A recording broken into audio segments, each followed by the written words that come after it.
বিসমিল্লাহির রহমানির রহিম। বন্ধুরা সবাই কেমন আছেন? আলহামদুলিল্লাহ আমি ভালো আছি।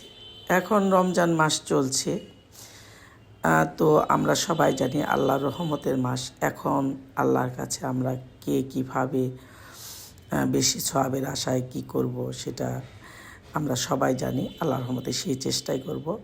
তো আমি দুপুরের পর বাগানে চলে এসেছিলাম, কয়েকটা টক রান্না করব, একটু কয়েকটা কাঁচা টমেটো তুলে নিলাম। তো দুপুরে নামাজের পর এসেছি। আমার এই রেসিপিটা এত ভালো লাগছিল যে আমার বন্ধুদের সাথে শেয়ার না করে পারছিলাম না। এখন শীত নেই বললেই চলে। শীতের শেষের দিকে আমি বেশ কিছু চারা বসিয়েছিলাম, আর এমনিতেও বেশ কয়েকটা চারা আমার হয়েছে।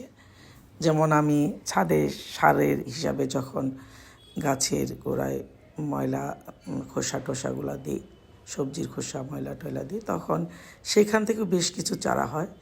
সেখান থেকেও আসলে অনেক কিছু খেয়ে থাকি।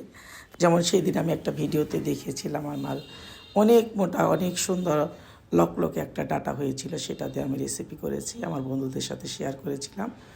তো এরকম অনেক কিছুই এমনিতে হয়। আমি 4টা যদি টমেটো গাছ লাগাই, দেখা যাবে 3টা এমনিতেই হয়েছে। তো সবজির খোসা থেকে এগুলো হয়। তো বাগান আসলেই সবসময়ই কোনো না কোনো কাজে লাগে।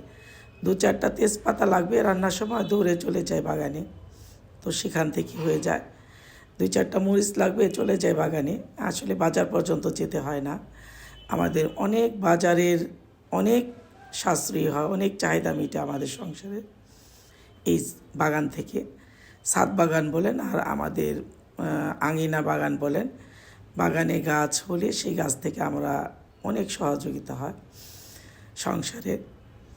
তো যা বলছিলাম বন্ধুরা, আমি দুপুরের পরে চলে এসেছি বাগানে। নামাজের পর আমি একটু এই মাছ ভেজে, মাছ দিয়ে আর কাঁচা টমেটো দিয়ে একটু ঝোল খেতে মন চাচ্ছিল।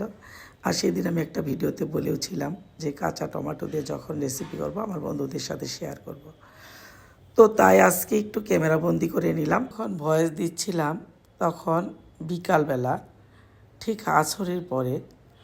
তো আমারও দেখে খুব লোভ হচ্ছিল রেসিপিটা, রোজা রেখে টক কাঁচা টমেটোর ঝোল। তো এই ভিডিওটা দেখে আমি নিশ্চিত যে আমার বন্ধুদের কাছে ভালো লাগবে। এইভাবে তৈরি করে খাওয়ার চেষ্টা করবেন, কাঁচা টমেটো দিয়ে একটু মাছের ঝোল। তো হয়ে গেছে প্রায় আমার রান্না, আলহামদুলিল্লাহ।